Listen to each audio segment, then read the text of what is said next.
this was day 1111 of the Trump administration. We are talking about dual stories. The State of the Union address we just witnessed, hard to bring together in one cogent sentence. Equally difficult to explain is what is still unfolding in Iowa.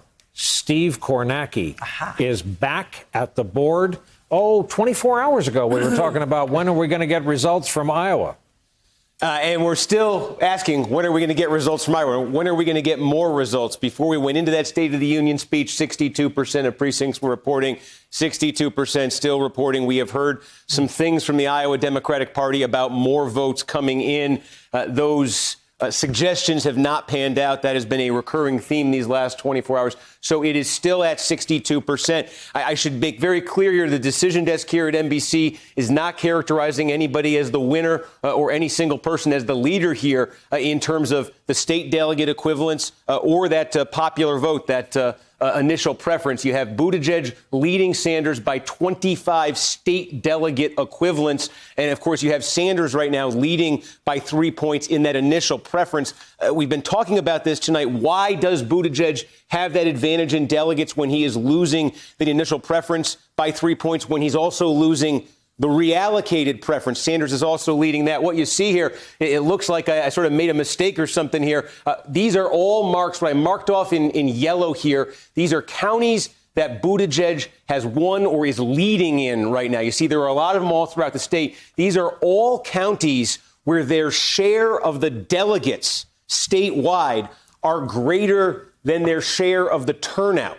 So we keep talking about this, how there is a bit of an advantage, especially in some rural counties where you get more bang for your buck in terms of delegates than necessarily raw votes. And so you see all of these counties here. Buttigieg is leading in all of them right now, and it explains how he's able to take the lead in state delegates despite trailing right now in that initial preference. So we'll continue to see, and we're not giving up hope tonight to get some more vote in this thing, but that pattern we've been talking about, Buttigieg in the delegates, Sanders in the initial preference, we'll see if that continues or if we get a clear winner here in this final 38%. Steve, I mean this completely absent snark. We're talking about individual initial preference. Isn't that what we call, in non-caucus states, going to vote? That will be the argument that the Sanders campaign will make. You know, if this holds, I'll put it up right here. They'll say, hey, look, this is your clearest indication yet of what people intended to do with one choice in the Iowa caucuses. And they'll probably say, hey, look, they've been doing the Iowa caucuses for 50 years.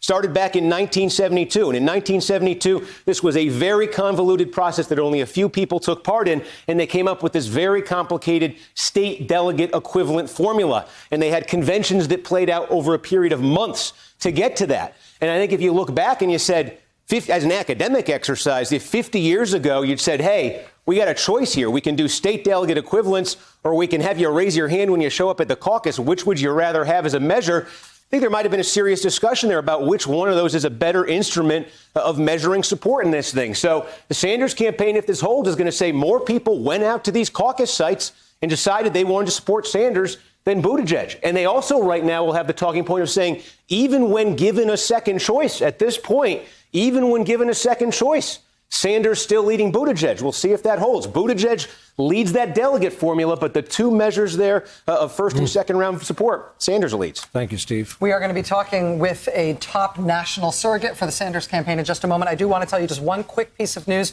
before we go to her. This has just been reported. We were talking about that sort of dramatic visual that we had right at the end of the president's State of the Union address, in which Nancy Pelosi pointedly took her copy of the speech and tore it, and then went page by page and tore it in half. As Speaker Pelosi left the floor, a couple of NBC News reporters asked her what she thought of the speech, and she told them, quote, "I tore it up."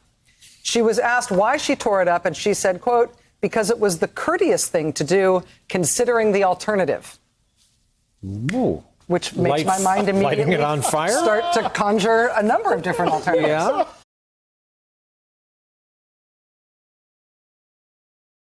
Hey there, I'm Chris Hayes from MSNBC. Thanks for watching MSNBC on YouTube. If you want to keep up to date with the videos we're putting out, you can click subscribe just below me, or click over on this list to see lots of other great videos.